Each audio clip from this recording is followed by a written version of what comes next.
هنتكلم النهاردة عن 10 غلطات لو عملتها في ألمانيا حياتك هتكون كابوس للأسف الشديد. ألمانيا بلد النظام وكل حاجة محسوبة بالدقيقة وبالقانون.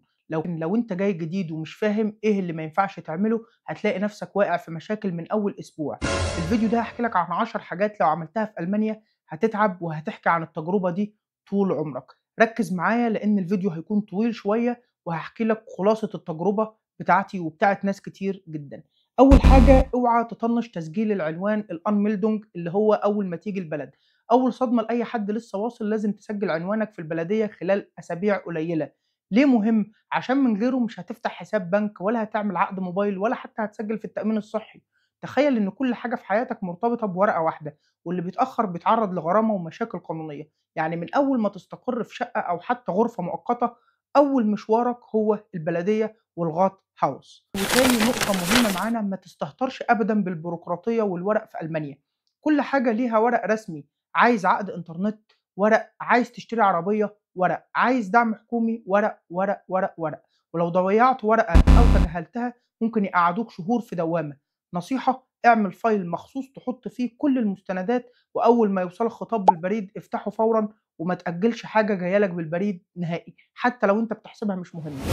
تالت حاجة مهمة معانا: اوعى تركب مواصلات من غير تذكرة مفعلة. اللي جاي من بلاد تانية ممكن يقول هو أنا هركب وبعد كده أقطع تذكرة في ألمانيا؟ لأ، مفيش الكلام ده. بتقطع التذكرة قبل ما تركب، والتذكرة لازم تبقى معاك ومختومة ومتفعلة قبل ما تركب. المفتشين بيظهروا فجأة من غير زي رسمي. فجأة تلاقي حد واقف قدامك وبيقول لك التذكرة من فضلك، وبيقول لك لو مش معاك غرامة فورية وبتوصل ل 60 يورو. ودي ما فيهاش تفاهم، وفي ناس للأسف الشديد بتوصل معاهم للحبس لأنها قضية جنائية هنا في ألمانيا. رابع حاجة معانا: ما تعتمدش على الكارت بس وكارت البنك بس. رغم إن ألمانيا قوة اقتصادية كبيرة لكن لسه في أماكن كتير ما بيقبلوش غير الكاش. ممكن مطعم صغير، محل بيتزا، يقول لك نوع بارجل. دكتور أسنان يقول لك مثلا لو تخيل لو معاك كارت فيه الآلاف ومعكش 10 يورو كاش مش هتعرف تدفع. نصيحة: خلي في محفظتك دايما شوية فلوس ورقية، وتكون أنت عددهم وعارف تمنهم كام وعارف معاك كام فلوس. خامس حاجة وهي النقطة الأهم: ما تنساش إن الحج زي أي يوم في الأسبوع. واحدة من أكبر الأخطاء تفتكر الحد زي السبت وهو يوم فوخن إند وخلاص. في ألمانيا الحد يوم راحة، المحلات كلها قافلة تقريبا حتى السوبر ماركت.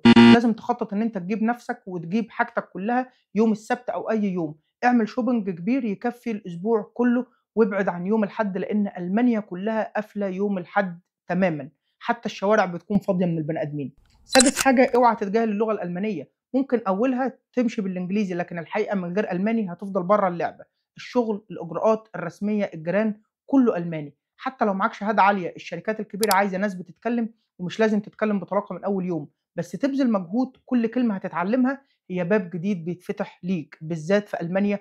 واللغة الألمانية مهمة جدا جدا جدا حتى لو جاي دراسة بالإنجلش، حتى لو شغال بالإنجلش. سابع حاجة والأهم معانا النهاردة: اوعى تعمل دوشة أوقات الراحة. الجيران هنا مقدسين الهدوء. يعني الغوها سايت، في حاجة اسمها الغوها سايت، ساعات الراحة في الليل وقت الغداء ويوم الحد. لو شغلت مزيكا عالية أو حتى شغلت غسالة في الوقت ده ممكن يرنوا على البوليس، وبتحصل كتير جدا. وصدقني مش هتعرف تتناقش معاهم، بالنسبة لهم النظام والهدوء فوق أي حاجة نهائي. تامن نقطة معانا والأهم وأهم غلطة في ناس كتير بتلبس فيها غرامات: فصل القمامة. ما ترميش الزبالة غلط. القمامة هنا في ألمانيا مش بس زبالة، عندك صناديق للورق، للبلاستيك، للزجاج، وبقايا الأكل كمان. ولو رميت حاجة غلط الجيران هياخدوا بالكيس ويجيبوه لك لحد باب البيت، وممكن يتكلموا معاك وممكن يبلغوا البوليس. غير كده كمان بيكون في غرامات كبيرة جدا. فأول ما توصل اتعلم ازاي تفرز القمامة صح، لأن ده الموضوع ده ما فيهوش هزار. والفترة اللي فاتت كان في غرامات كبيرة جدا وتفتيشات كمان على صناديق القمامة.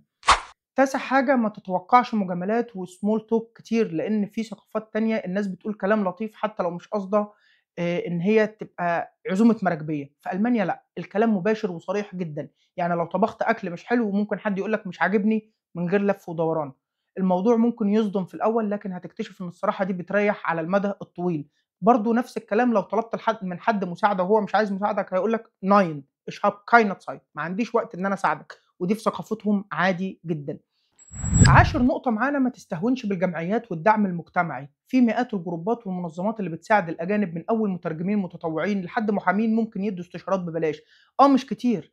اللي بييجي جديد وبيعزل نفسه بيتعب، لكن لو لجأت للمجتمع هتلاقي إنك مش لوحدك وفي دايمًا مساعدة. طبعًا الموضوع بيكون عايز مجهود جبار وكبير جدًا. يعني باختصار ألمانيا بلد نظام مش بتهزر، وأهم حاجة تلتزم بالقانون. اللي يلتزم يعيش مرتاح ويستفيد من كل حاجة، واللي يستهتر يتعاقب بسرعة. أنا مش باقول لك الكلام ده عشان أخوّفك، بالعكس أنا عشان أوفّر عليك وقت وفلوس ومشاكل وغرامات. لو فهمت ال10 نقاط دول من أول يوم حياتك هتكون أسهل بكتير. تفتكر لو هتعيش في ألمانيا هتلاقي إيه أصعب حاجة ممكن تواجهك من اللي أنا قُلتهم؟ اللغة، الشغل، والّا الغُربة بعيد عن أهلك؟ صدّقني في حاجات صغيرة أوي ممكن تقلب حياتك هنا رأسًا على عقب، للأسف الشديد. أنا شخصيًا من أول ما جيت واجهت مواقف غريبة جدًا. تخيل لمّا كنت دخلت أستحمى بعد الساعة 22:00 لقيت الجيران اشتكوا وجابوا لي البوليس، ودي قصة أنا عملت عليها reels والناس ما كانتش مصدقة، لدرجة إن حد قال لي: "لو مش أنت اللي بتحكي ما كنتش صدقتك." تصدق إن ده ممكن يحصل وإن ده يحصل بجد عادي خالص. كمان موضوع إعادة التدوير والزبالة، لو رميت كيس في اليوم الغلط ممكن تلاقي نفسك في مشكلة كبيرة. هنا رمي الزبالة بمواعيد وفي أماكن مخصصة. حتى تشغيل الغسالة بعد الساعة 21:00 أو استخدام المكنسة بالليل ممكن يعمل لك عداوة مع الجيران، وبمعنى الكلمة توصل لعداوة. الحاجات دي صغيرة جدًا بالنسبة لنا كعرب، ولكن هنا في ألمانيا ليها وزنها وبتفرق جدًا في حياتك اليومية. وعشان كده لازم تفكر، هل تقدر تتأقلم مع القوانين والعادات دي والّا هتلاقيها صعبة ومضايقاك دايمًا طول الوقت؟ سؤالي ليك، إيه أكتر عادة عندك تحس إنها ممكن تسبب لك مشكلة لو جيت عِشت في ألمانيا؟ اكتب لي في الكومنتات وما تنساش تعمل subscribe في القناة علشان هاعمل فيديوهات كتير طويلة جاية إن شاء الله. وكمان شيّر الفيديو مع ناس صحابك لو جايين ألمانيا أو بتفكر إن أنت تيجي ألمانيا قريب. بالتوفيق.